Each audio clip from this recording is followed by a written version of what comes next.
It's Weekend Arrest Update with Sheriff Wayne Ivey and Corporal Jay Martinez. All suspects are innocent until proven guilty in a court of law.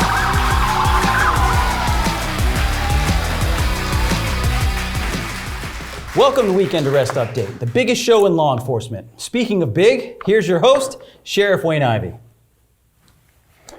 Roger Batty apparently never heard the statement that in Brevard County you can run, but you're only going to go to jail tired, as he tried to flee on foot this past weekend from a traffic stop. Deputy Michael Neal observed Batty driving in the Melbourne area and tracked him down as he tried to avoid being pulled over by accelerating through neighborhoods, running numerous stop signs, and eventually even trying to get away by running on foot. Unfortunately for Batty, but lucky for us, he runs slower than a sloth in a walk-in freezer and was quickly caught by Deputy Neal. Further investigation revealed that Batty was also using a police scanner app on his phone to avoid law enforcement, an app that was apparently a free download as it clearly sucks and does not work. Given the circumstances, one might ask why Batty was doing all of this, and that answer, while simple, is not surprising. He's a habitual traffic offender, which makes driving for him a felony.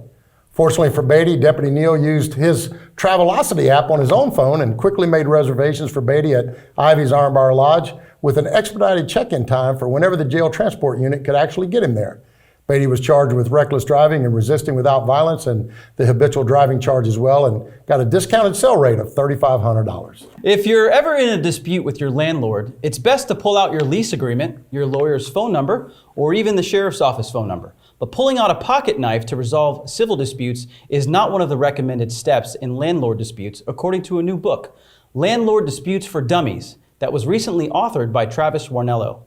Apparently, the idea for the new book came after Warnello was having some trouble with ceiling rats in his apartment in Merritt Island and decided the best way to resolve it was to not pay his full rent.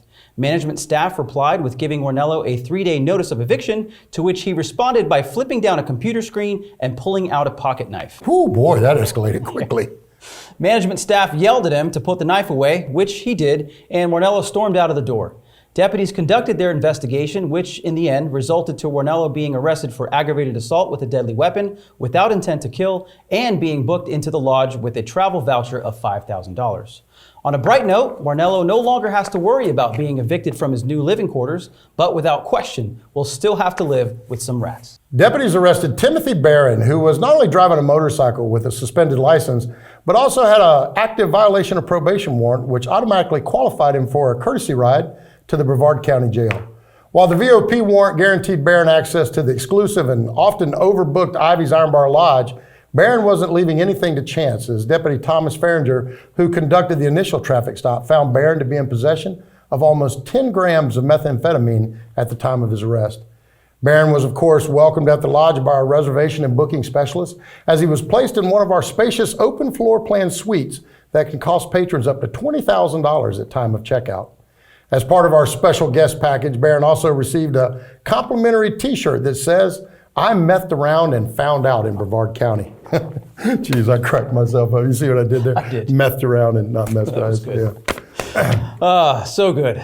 Now, if you tuned in last week, you heard about the berry picking incident, which resulted in an arrest for illegal harvesting of endangered plants without a permit.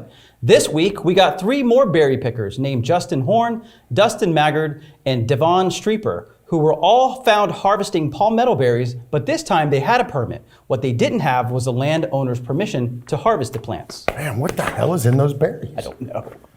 Anyway, all 3 were subsequently booked into the Brevard County Jail on a $2,500 bond, where the only thing they'll be picking is the bunk they want, and if they're lucky, their roommate. Trust me when I tell you, picking your roommate at the jail is very important. In fact, it's extremely important. All right, this weekend, deputies arrested Jordan Benton and Chance Campbell, both of which were found passed out drunk behind the wheel of their vehicles. In Benton's case, he was so drunk he actually fell asleep at a traffic light, and when the deputies woke him up, he took his foot off the brake and collided with one of our patrol cars. I'm always glad to read those reports. In Campbell's case, he passed out drunk while still driving and crashed into a fence. Both had open containers in their vehicles, and both went to the Brevard County Jail where they belong. Apparently, neither Campbell or Benton had enough sense to not drink and drive, so both got cuffed and stuffed as deputies got them off the roadway to keep others safe.